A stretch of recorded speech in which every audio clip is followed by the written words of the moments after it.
Olá pessoal, tudo bem? Vamos dar início a mais uma aula do terceiro ano de História. A gente vai continuar exatamente da onde a gente parou na aula passada. Nós paramos na página 14 e vamos iniciar aqui na página 15 do livro didático de vocês. Lembrando que esse capítulo que a gente está estudando, né, é um capítulo de como as mudanças com a segunda revolução industrial foram importantes para efetivar o capitalismo como um modo de produção dominante no Ocidente, tá? Então a gente vai ver aqui como é que essas mudanças tecnológicas elas propiciaram essa ascensão gigantesca do capitalismo no final do século XIX e início do século XX, tá? Então a gente já viu na primeira aula grandes mudanças que aconteceram, né, na questão tecnológica. A partir de agora, a gente vai ver aqui as grandes transformações também no cotidiano. Claro, muitas dessas transformações motivadas pelas questões tecnológicas também, tá? Então vamos ler aqui e vamos entender que mudanças foram essas, tá bom? Então vamos lá, ó. As tecnologias desenvolvidas a partir da segunda revolução industrial provocaram muitas transformações no cotidiano das pessoas que viviam nos países industrializados. Nessa época, foram inventados novos meios de comunicação, como o telégrafo e o telefone, que permitiram às pessoas se comunicar com maior rapidez. As descobertas científicas e industriais no final do século XIX e início do século XX também revolucionaram os meios de transporte, possibilitando a produção e a modernização do automóvel, do trem, do bonde elétrico, da bicicleta, do avião e do transatlântico. Dessa forma, os meios de transporte se tornaram mais acessíveis e possibilitaram às pessoas se locomover com muito mais facilidade e rapidez. Primeiro, galera, esse trecho que ele fala aqui sobre essas mudanças, ele vai tratar primeiro da questão das comunicações e depois na questão do transporte. Isso é imprescindível para a gente entender essa mudança entre o século XIX e o século XX, que é a rapidez da comunicação com o telégrafo e o telefone. Então, imagine que antes a maioria das informações elas eram passadas através de cartas, né? Então, demorava-se muito para, por exemplo, uma informação vir da Europa e chegar até as Américas, né? Ou então o sentido contrário. Com a invenção desses equipamentos, você vai ter um ganho, né? Um avanço na questão da velocidade de comunicação mundial, certo? E a questão dos transportes, a gente tem que entender que até o século XIX, galera, século XIX a gente está falando dos anos de 1800, né? Os transportes, em sua grande maioria, eles eram realizados por transporte por tração animal. Então, eram as carroças, era o cavalo. Então, a partir do final do século XIX, é que você vai ter uma maior disseminação dos meios de transportes mais modernos aqui que ele cita, né? O trem, o bonde, até a própria bicicleta, o automóvel vai ser também desenvolvida nesse período do final do século XIX e início do século XX. Então você vai ter um ganho muito grande nessa questão dos transportes. Então a velocidade das informações e a velocidade com que as pessoas se locomoviam, ela mudou bastante. Isso vai impactar demais no dia a dia das pessoas, tá? Continuando aqui, ó, os impactos do dia a dia. Além dos novos meios de comunicação e de transportes, outras novidades tecnológicas surgiram nessa época. Essas inovações modificaram bastante o dia a dia das pessoas. Continuando, ó. A eletricidade, por exemplo, permitiu o uso de lâmpadas elétricas, possibilitando às pessoas aproveitar mais o período noturno para trabalhar, estudar ou mesmo passear pelas ruas da cidade. Além disso, a energia elétrica propiciou o desenvolvimento de novos eletrodomésticos, como a geladeira e o ferro elétrico de passar roupas. Então, aqui uma das grandes mudanças que a gente vai ter nesse período, galera, é a disseminação do uso da eletricidade.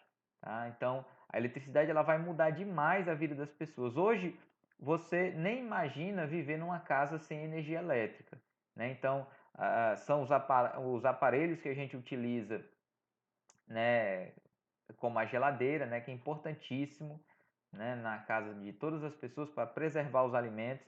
Imagine que até pouco tempo antes desse período, as pessoas elas utilizavam para conservar carnes e alguns outros alimentos o sal, né? Então não tinha geladeira, não tinha como conservar os alimentos por mais tempo. Então eles deviam ser consumidos bem mais rápido, né?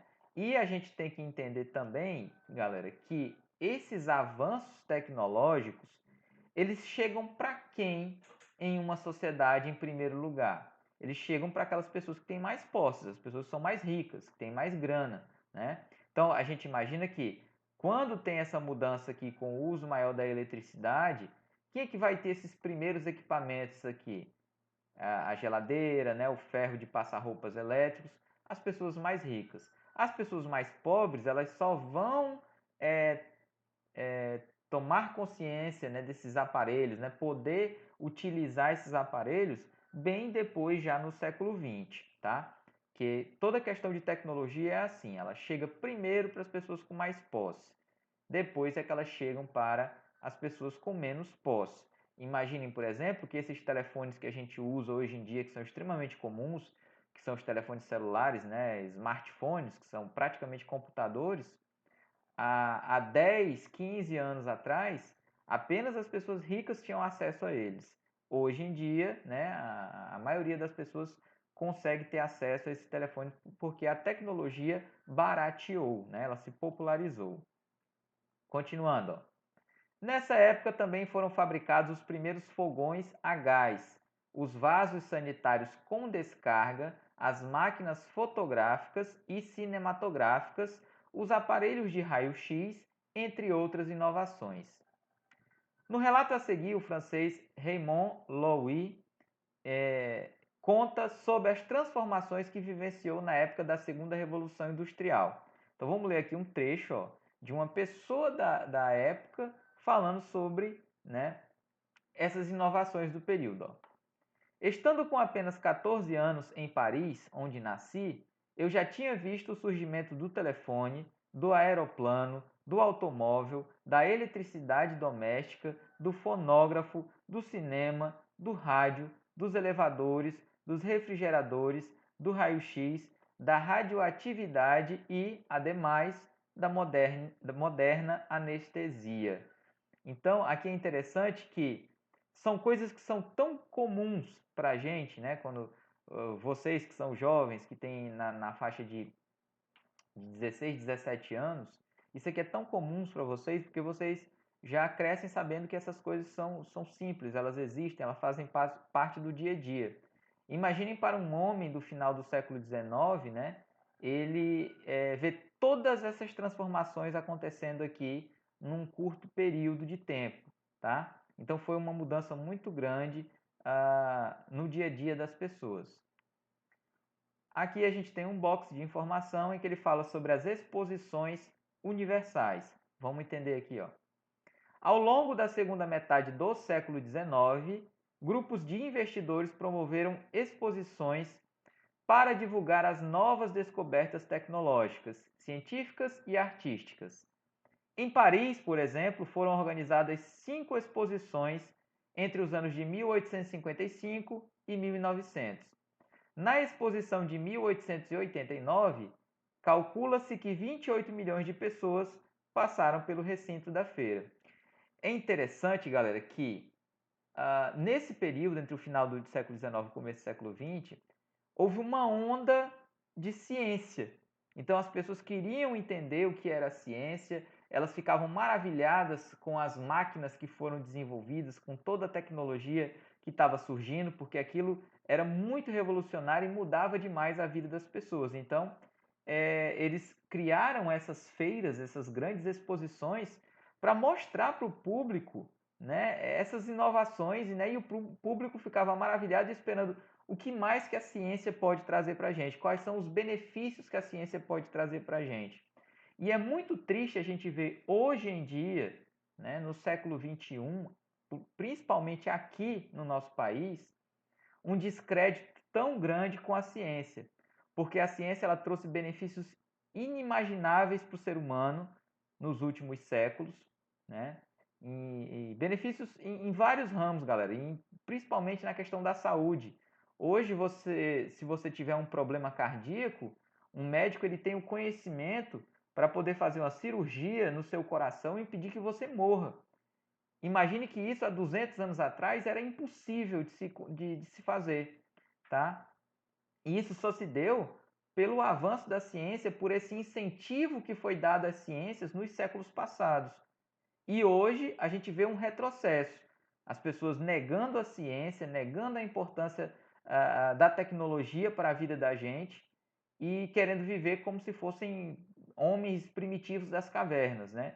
Vivendo na ignorância. Isso é algo terrível que está acontecendo no Brasil, mas que com certeza vai passar esse período e a ciência ela vai ser de novo exaltada. Tá? Continuando, a gente tem aqui imagens, tá, galera? Por exemplo, aqui é uma imagem, ó, que tem a legenda aqui, ó.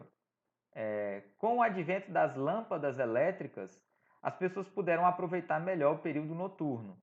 Essa é uma pintura de John Axon Greenshaw, feita em 1881, representando uma rua iluminada da cidade de Leeds, na Inglaterra. Então, se em 1881 uma cidade da Inglaterra, no seu centro urbano, ela já tinha essa característica aqui de ter eletricidade em alguns prédios e também iluminação pública, a gente não pode imaginar que isso acontecia no Brasil, tá? Ainda nesse período. Isso só vai chegar um pouquinho depois. As ruas ainda eram iluminadas a lampião a gás e porque aquela questão tecnológica ela vem para quem tem mais dinheiro. A Inglaterra ela estava na vanguarda nesse período aqui do avanço tecnológico e também do acúmulo de capital, de dinheiro. Então essas inovações tecnológicas chegavam primeiro em países desenvolvidos e industrializados. O Brasil ainda não era um país nem desenvolvido e nem industrializado. Continuando aqui, ó, o cotidiano urbano. Vamos ler aqui, ó. Os avanços tecnológicos alcançados no final do século XIX possibilitaram melhorias nas condições de vida. Os benefícios proporcionados por esses avanços, porém, não estavam ao alcance de todos. Um exemplo disso é a diferença entre o modo de vida dos burgueses e o dos trabalhadores operários. Então, aqui ele já vai fazer um contraponto entre a classe social que ganhou muito poder durante toda a era moderna e que aqui no início da era contemporânea ela vai se estabelecer como a classe dominante, que é a burguesia, que eram aqueles comerciantes, mercadores, né, durante a era moderna, que foram enriquecendo, só que ainda não eram nobres, não tinham o poder social, né, o poder de comandar a sociedade.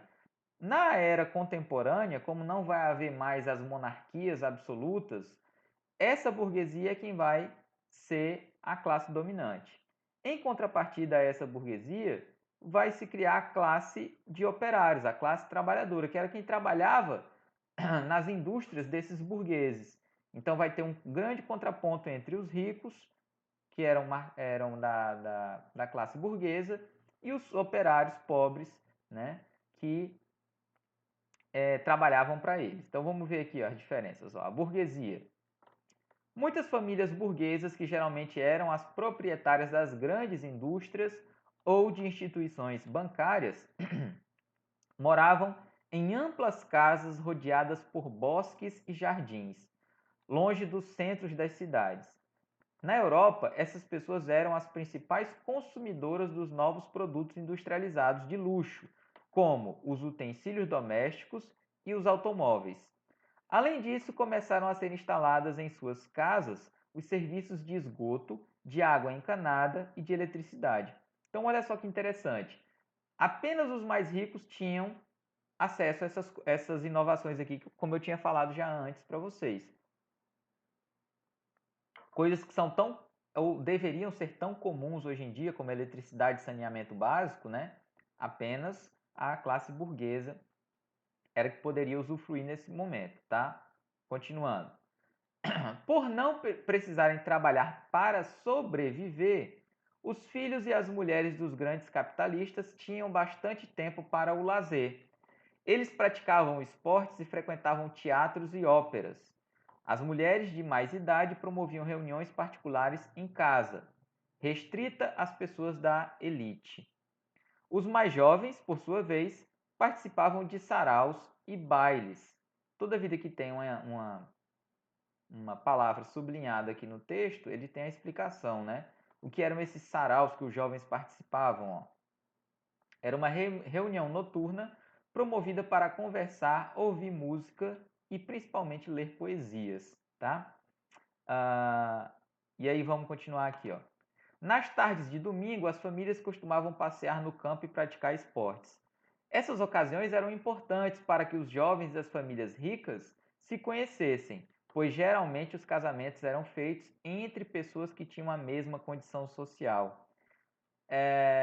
Isso aqui é importante, tá, galera? Porque durante a era moderna, a burguesia ela realizou muitas práticas de casamento entre eles da burguesia e membros decadentes da aristocracia, da classe nobre, tá? Para eles também ascenderem socialmente, né?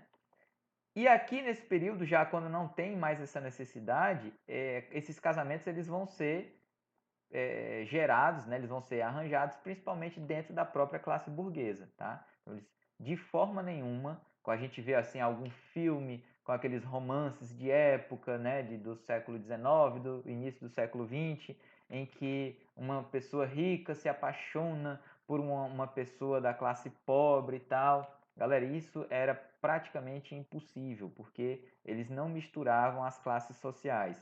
Poderia haver? Poderia, mas é mais para a questão dos romances, né? No cotidiano mesmo das vidas das pessoas, essas classes elas ficavam restritas entre si, tá? Vamos continuar aqui, a gente tem um texto, mas esse texto aqui ele vai falar basicamente isso que a gente já leu, tá? Um box aqui de informação onde fala sobre a universidade e os jovens dessa classe burguesa, tá? Vamos ler aqui, ó. No final do século XIX, o ensino universitário foi difundido entre os membros da elite burguesa. Nessa época, as descobertas científicas e tecnológicas, além do crescente interesse pelas culturas humanas, despertaram nos jovens de famílias ricas o desejo de aprofundar seus conhecimentos sobre o mundo. Como eles geralmente só se casavam após o fim do curso universitário, passaram a morar mais tempo com os pais. Tá? Então, isso aqui era uma característica dos jovens desse período.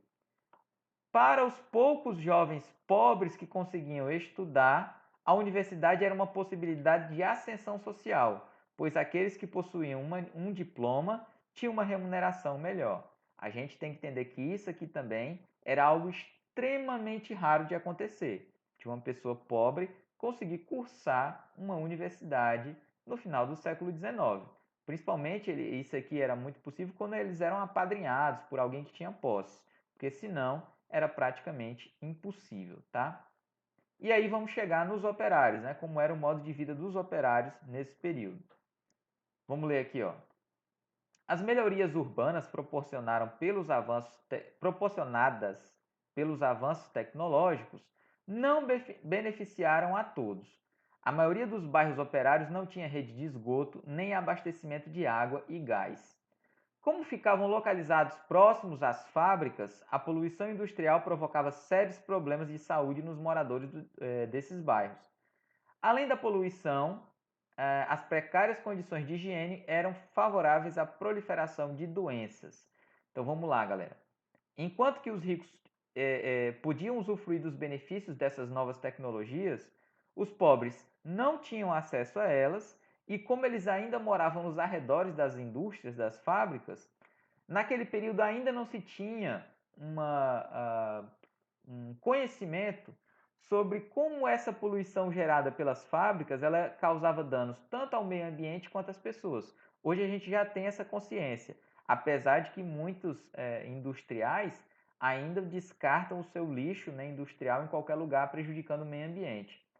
Agora aqui a grande questão é que essas pessoas moravam no entorno dessas fábricas e como não tinham ainda também uma noção de higiene básica, de que essa higiene era importante para que eles não pegassem doenças, né? Então, essas pessoas também estavam expostas a esse tipo de coisa nesse período aqui. Vamos ler esse texto que fala sobre essas condições precárias de higiene. Ó. Na medida em que as novas cidades industriais envelheciam, multiplicavam-se os problemas de abastecimento de água, saneamento e superpopulação.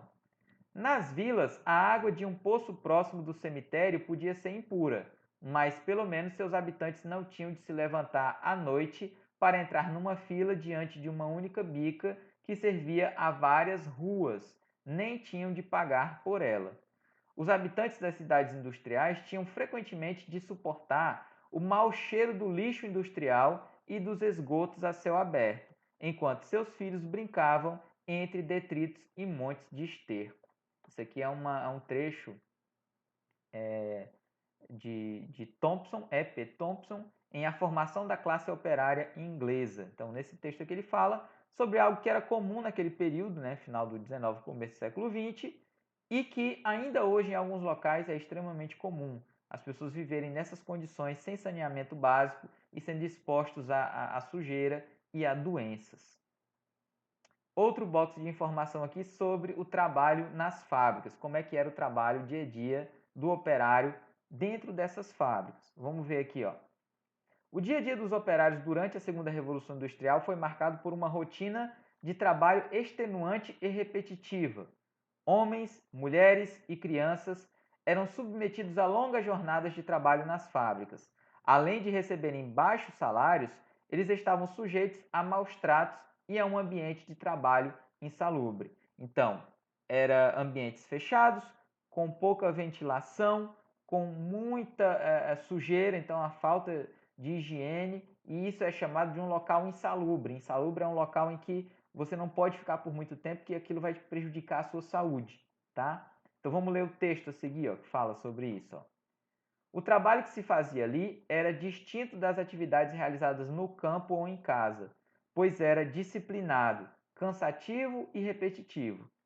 As condições na fábrica eram prejudiciais à saúde, o ar quase irrespirável, principalmente nas tecelagens, onde os fiapos de lã flutuavam pelo ar, e o vapor e o calor das máquinas faziam com que muitos trabalhassem descalços, com os pés constantemente dentro da água usada para esfriar os mecanismos. Então aqui, ó, o narrador aqui ele já vai dizer que já vai ter uma diferença entre o antigo trabalho no campo e esse trabalho que era realizado dentro das indústrias, tá? Porque quando você trabalha no campo, né, o lavrador vai trabalhar no campo, é ele que vai fazer aquele trabalho dele. Então, se ele está cansado, ele dá uma paradinha, ele descansa, daqui a pouco ele volta de novo, né? E assim por diante. Na fábrica, não. Era um trabalho disciplinado, ou seja, ele tinha que ser continuado. Ele era cansativo e repetitivo. Então, era o cara manuseando uma máquina onde ele tinha que fazer o mesmo movimento durante horas e horas e horas por dia. E depois ele vai falar das condições aqui, né? Um calor incessante, não conseguia se respirar e eles ainda ficavam trabalhando com os pés descalços dentro d'água, porque essa água era utilizada para resfriar os mecanismos e o chão da fábrica ficava todo inundado. Então, isso também trazia prejuízos à saúde das pessoas. Aos trabalhadores restava adaptarem-se a uma nova rotina de muitas horas de trabalho por dia em ambientes insalubres e lutar, por exemplo, pela regulamentação da sua jornada de trabalho. Então, o autor aqui ele já coloca que o trabalhador aqui ele já estava começando a se organizar para lutar para que essas coisas fossem regulamentadas. Então, por exemplo, o cara arrumava um trabalho numa fábrica. Quem dizia quantas horas por dia que ele ia trabalhar naquela fábrica era o dono da fábrica. Não havia uma lei para regulamentar isso. Hoje em dia, a gente sabe que existem em quase todos os países, né, leis específicas para regulamentar essa questão do trabalho. Por exemplo, aqui no Brasil, o, o tanto de horas, né, a quantidade de horas regulamentada é de 8 horas por dia.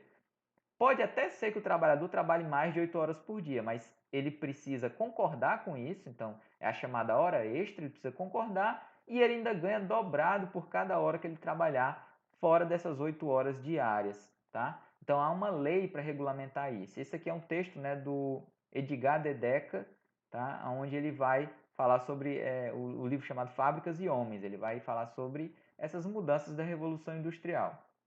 Aí continuando, ó, frente a essa situação, ao longo do século XIX e início do século XX, os operários passaram por um processo de tomada de consciência enquanto classe social. Eles passaram a lutar por direitos e condições dignas de trabalho. Nasceram assim ideologias políticas e movimentos sindicais comprometidos com a causa operária.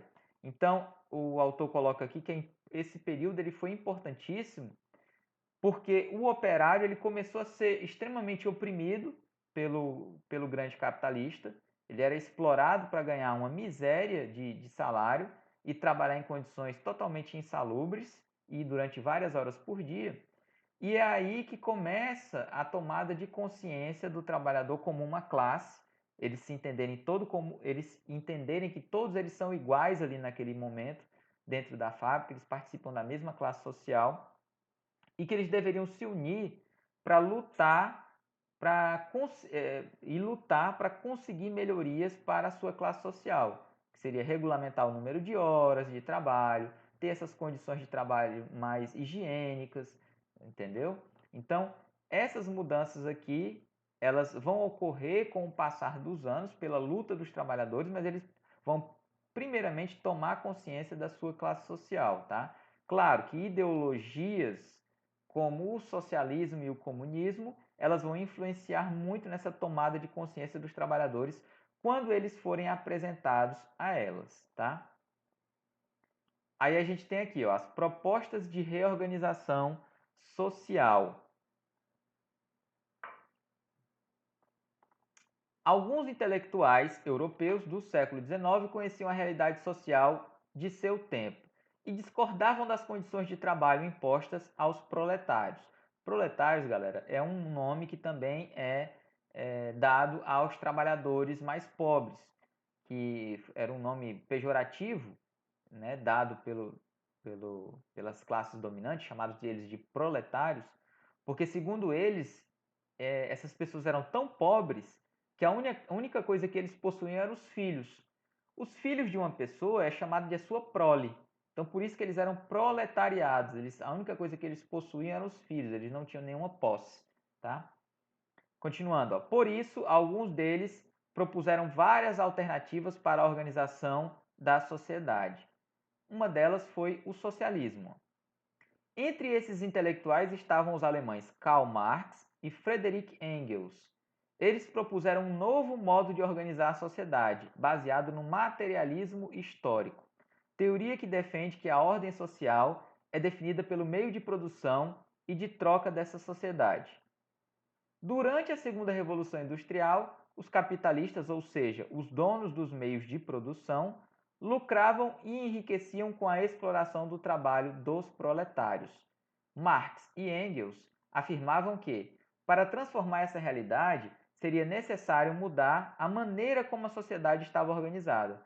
Eles defendiam a extinção da propriedade privada e acreditavam que as fábricas deveriam pertencer àqueles que nelas trabalhavam, ou seja, aos operários. Então, primeiro, galera,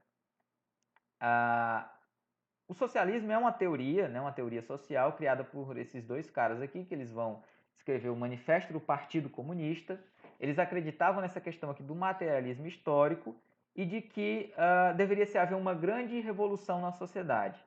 Essa revolução ela acabaria com a propriedade privada, né? Lembrando, o que é propriedade privada? Que é algo que começa a ser estabelecido ali após a Revolução Francesa e o fim das monarquias absolutistas. Antes da Revolução Francesa, né, e do fim das monarquias absolutistas, em um local, em um reino, né, geralmente eram reinos, tudo pertencia ao rei. Né? Mesmo que uma pessoa tivesse posses, um nobre, num reino, essas terras elas eram doadas pelo rei.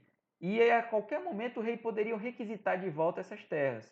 Então o rei é que era o dono de tudo aquilo que estava em seu reino. A partir da Revolução Industrial, a gente tem uma grande mudança que é essa instituição da questão da propriedade privada, onde uma pessoa ela pode comprar, né, ela pode adquirir uma propriedade. Aqui a gente está falando geralmente sobre terras, certo? Mas também pode ser a outros bens, né, que não sejam os chamados bens imóveis, né? Mas basicamente a gente está falando aqui de terras. E aí os grandes industriais vão enriquecer durante todo esse período da era moderna e aqui na era contemporânea, né, no início do século XX, final do XIX, esses caras têm muito dinheiro, muitas terras e são eles que são donos dessas indústrias. O Marx e o Engels eles propunham que essa revolução deveria acontecer, acabar com a propriedade privada e de que os trabalhadores aqui em conjunto, né, em comunhão, seriam donos dos meios de produção, da fábrica, né, dos materiais que tinham ali dentro dela e que os lucros da fábrica deveria ser dos operários, certo? Então era essa a ideia, assim, bem resumida, tá, galera? Do que era o pensamento do Marx e Engels. Continuando aqui, ó. Marx e Engels afirmavam que os trabalhadores tinham que tomar consciência de sua condição de explorados. De acordo com o materialismo histórico, a transformação da sociedade capitalista em socialista teria de ser feita pelos próprios proletários, que tomariam o poder e direcionariam as políticas do Estado para atender às suas necessidades, o que possibilitaria a construção de uma nova sociedade, diferentemente dos socialistas utópicos. Então, ele coloca aqui que deveria haver uma consciência de classe entre os trabalhadores. Primeiro, eles deveriam tomar consciência de que eles eram explorados, certo? Porque infelizmente ainda tem muito trabalhador que não tem essa consciência de que ele é explorado. Ele trabalha numa fábrica, o dono da fábrica está enriquecendo cada dia mais e ele ganha aquele salário, ele como trabalhador que ajuda a esse industrial a ficar cada dia mais rico, ele ganha aquele salário dele que mal dá para ele pagar as contas por mês. Então alguma coisa aí deve estar errada, porque é para esse trabalhador também ter um tipo de ascensão social como o dono da fábrica, mas apenas no capitalismo apenas o dono da fábrica é que tem essa ascensão social. Então essa é que é esse cerne mais ou menos, né, bem resumido, do que é a ideia do socialismo aqui do Marx e do Engels. Ele falou aqui, né, que dessa ideia aqui do socialismo se contrapondo aos socialistas utópicos, né? O que seriam esses socialistas utópicos? Vamos ver aqui do lado, ó. Os socialistas utópicos eram pensadores que, a partir do final do século XVIII, os anos de 1700, defenderam a possibilidade da eliminação das desigualdades sociais sem a necessidade de uma violenta revolução operária, certo? Então, esses aqui já defendiam que dava para ter mudanças sociais sem que os operários tomassem o poder à força, tá? Uma revolução, né? Sem que houvesse essa revolução e os operários chegassem ao poder. Entre os socialistas utópicos destacaram-se os franceses Saint-Simon, Charles Fourier, Louis Blanc e o britânico Robert Owen. Este último procurou implantar em uma fábrica na vila de New Lanark, na Escócia, melhorias para os operários, como a redução da jornada de trabalho de 16 para 10 horas diárias, a construção de moradias para as famílias dos trabalhadores e a fundação de uma cooperativa. E aqui é interessante que, nessa questão aqui desse socialismo utópico, quando eles descrevem, eles falam que, deixa claro que essa tomada de consciência aqui, ela não deveria ser necessariamente de uma revolução operária, mas de que, como o caso aqui desse último, né, que ele procurou implantar isso numa fábrica e tal, e que essa mudança poderia vir de cima, né, do capitalista. Coisa que é extremamente impossível de acontecer no capitalismo, né? Os capitalistas terem consciência de que exploram os operários e darem condições melhores a eles de vida. Hoje em dia eles fazem isso porque eles são obrigados pelas leis, tá? Porque se fosse a cargo de cada empresário ficaria muito difícil a vida do trabalhador ainda hoje em dia, tá? Outro box aqui, ó, de informações. As classes sociais. De acordo com Marx e Engels, a sociedade europeia do século XIX era composta principalmente por duas classes sociais, a dos capitalistas e a dos operários. Lembrem que a gente já comentou no começo da aula que no início dessa era contemporânea, com essa segunda revolução industrial, não vai ter mais aquela divisão de classes que se tinha desde a época da Idade Média e na Idade Moderna entre nobres, o clero e todo o restante, né, que era o chamado terceiro estado, né, os mais pobres, camponeses e daí por diante. Aqui, a partir de agora, vai ficar definida uma divisão de classes entre capitalistas e operários, ou seja, aquelas pessoas que tinham condições financeiras e os operários que eram explorados. Isto é, a burguesia e o proletariado, que possuíam interesses opostos, viviam em constante luta. Além dessas duas classes sociais, havia a classe média e a nobreza. Para esses filósofos, a classe média não tinha uma ideologia própria, associando-se ora à burguesia, ora ao proletariado, sempre de acordo com os interesses do momento. Já a nobreza, apesar de economicamente enfraquecida pelo avanço da burguesia, ainda detinha importância política, tá? Isso aqui, final do século XIX. No início do século XX, essa nobreza praticamente deixa de existir, porque a gente tem que lembrar que as monarquias elas vão acabando pelo mundo no início do século XX. Então, você vai ter essa classe nobre meio que se mesclando com a classe burguesa, ok? E a chamada classe média eram aquelas pessoas que não eram totalmente sem posse. Então, por exemplo, você pode colocar aí um jornalista, alguém que conseguia ter uma certa posse, mas que não tinha muita ascensão social. E aí ele coloca aqui no texto que ora eles estavam mais para o lado do proletariado, ora mais para o lado da burguesia, então não tinha uma ideologia própria definida, essa chamada classe média, tá? Outra teoria social que também surge nesse momento vai ser o anarquismo, tá? Vamos ver aqui o que era esse anarquismo. Alguns intelectuais, entre eles Proudhon, Bakunin e Kropotkin, seguiam tendências anarquistas e defendiam mudanças políticas, econômicas e morais, como a eliminação do Estado, do capitalismo e da Igreja, pois negavam a autoridade, a propriedade privada e a moral religiosa da época. Esse daqui, galera, entre as teorias sociais, é a mais radical, tá? Porque o socialismo, ele ainda acreditava em algum tipo de organização ali dos operários e tal, mas que essa organização, ela aconteceria ali, e o capitalismo, ele deveria ser uma etapa do socialismo. As pessoas precisavam passar ali pelo capitalismo, pelas indústrias, e depois elas iriam chegar ao socialismo. Já o anarquismo, ele como foi bem dito aqui no texto, né? Ele queria o fim do Estado, do capitalismo e da Igreja, tá? Aí vamos continuar aqui. Esses anarquistas acreditavam que a educação era fundamental para a mudança social, pois só assim as pessoas poderiam conhecer o mundo e suas possibilidades de transformação. Com relação ao trabalho, esses intelectuais propunham a organização voluntária dos operários em comunidades autogestoras, em que a responsabilidade pela produção fosse dividida entre todos os operários.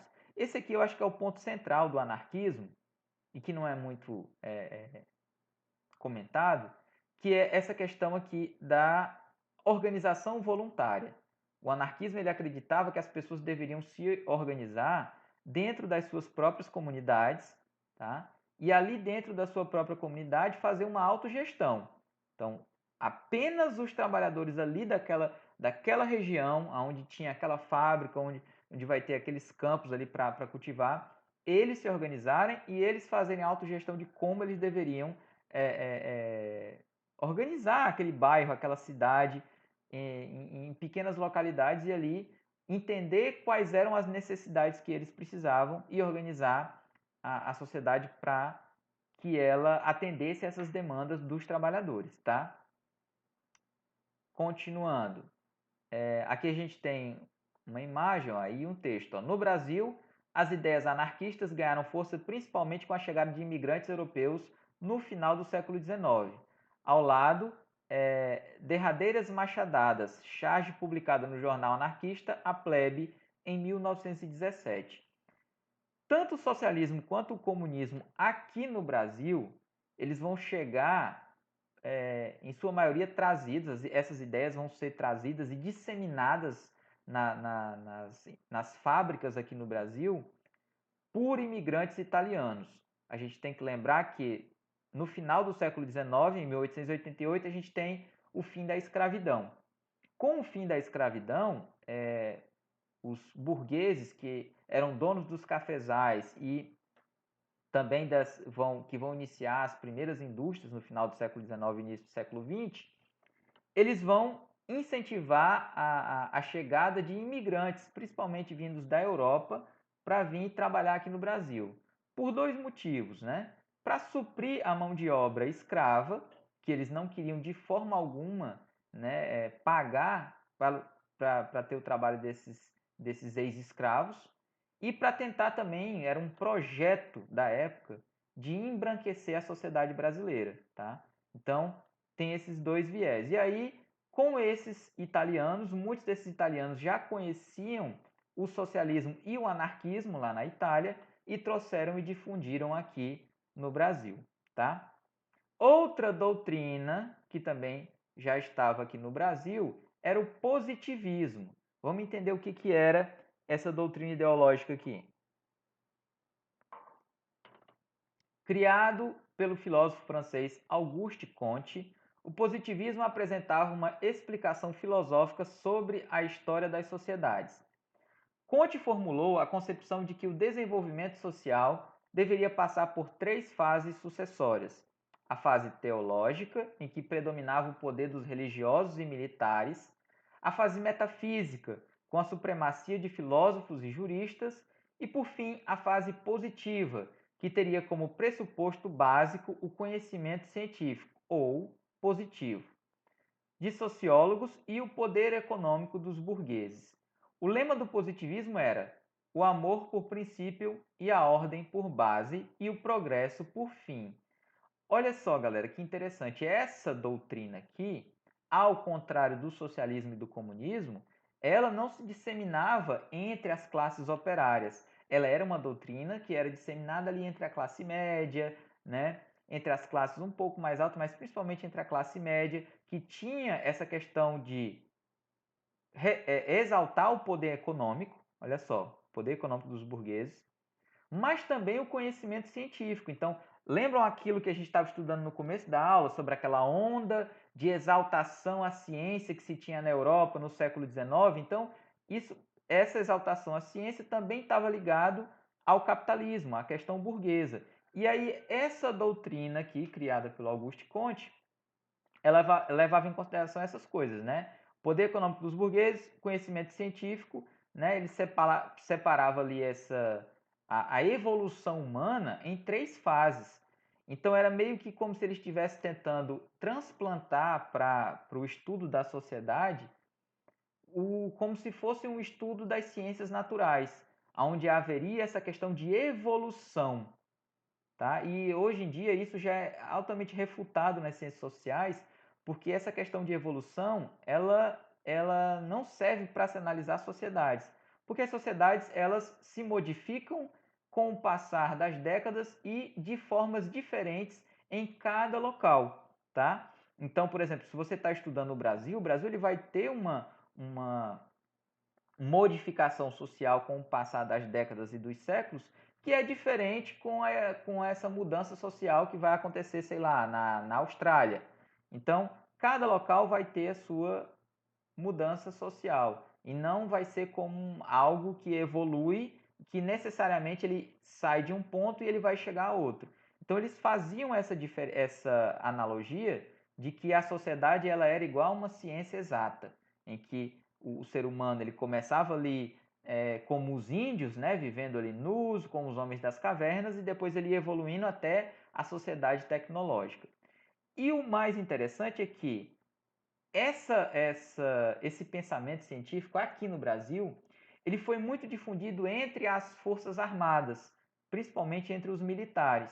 E a gente tem que entender que, como eu falei agora há pouco, que em 1888 a gente teve a abolição da escravatura no Brasil, em 1889 a gente também vai ter um outro evento importante, que é a proclamação da República.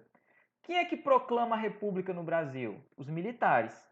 E aí, quando eles proclamam a República, é claro que eles vão colocar a sua visão de mundo para essa nova República. Se vocês pegarem, por exemplo, a imagem da bandeira do Brasil, quais são as duas palavras que estão descritas na bandeira do Brasil? Ordem e progresso. Vamos ver aqui o lema do positivismo. Era o amor por princípio, a ordem por base, ordem, e o progresso por fim.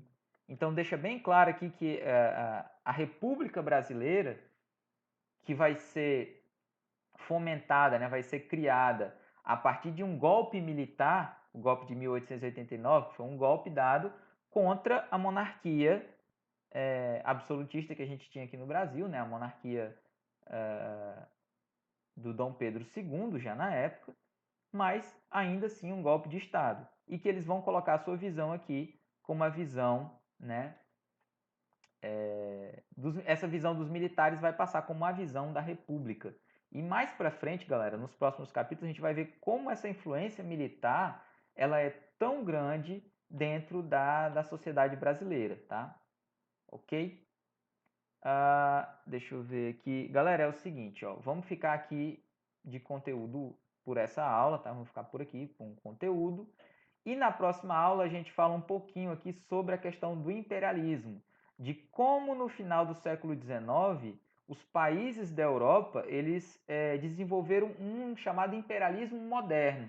Esse imperialismo moderno ele consistia em tomar posse de territórios na África, na Ásia, na Oceania, né? E se utilizar, né, desses locais mais pobres para gerar riqueza para grandes impérios modernos, como a Inglaterra, né, como a França. E vamos ver como esse imperialismo ainda hoje ele deixou marcas nessas sociedades, principalmente na África. Se a África hoje é um continente extremamente pobre, isso se deve muito a esse imperialismo, primeiro ao colonialismo, né, na época colonial, e esse imperialismo moderno no final do século XIX. Certo, galera? Então é isso. Vamos ficar por aqui hoje de conteúdo e na próxima aula a gente continua o capítulo, ok? Então, galera, bons estudos e até a próxima aula. Tchau!